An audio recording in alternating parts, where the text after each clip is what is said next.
If you're putting your estate planning documents together, one of the decisions that you have to make is choosing who's going to be the right healthcare decision makers. Part of an estate planning fleet of documents is a healthcare power of attorney. The purpose of that document is to designate responsible parties who can make decisions regarding healthcare on your behalf when you're unable to.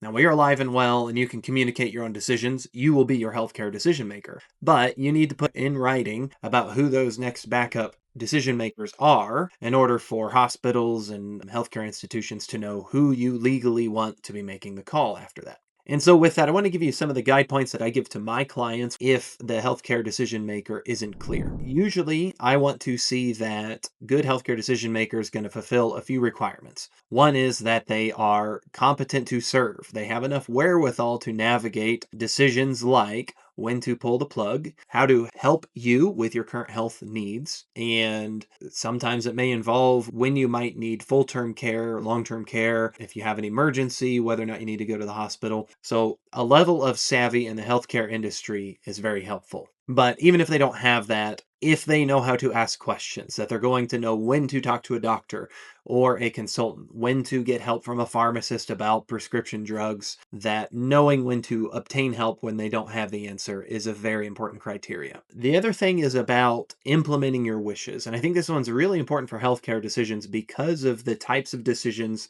they're responsible for making. And it can range from as simple as arranging for taking you to a doctor's appointment, all the way to pulling the plug and maybe even choosing whether or not you're going to need long term care services. And if this person isn't in line with carrying out your intentions, they're not going to be a good fit, particularly with the end of life planning. So, if you have ideological or religious differences with your decision makers and you think that these people are going to go rogue, not follow your intentions, then they're not really good people to be appointing in that role. You want to have someone who, even if they don't necessarily believe what you believe or want to carry out what you want to carry out, are still going to do it or try to honor your intentions and set aside their own thoughts or desires. The other important factor is whether or not they're going to cause drama by being appointed. If you've got multiple kids and picking one who's in the healthcare industry and they're going to be really good at the role, but they're otherwise going to cause court battles because their siblings are going to take them to court and say they shouldn't be appointed for XYZ reason, it could still not be worth it even if they're fit for the role.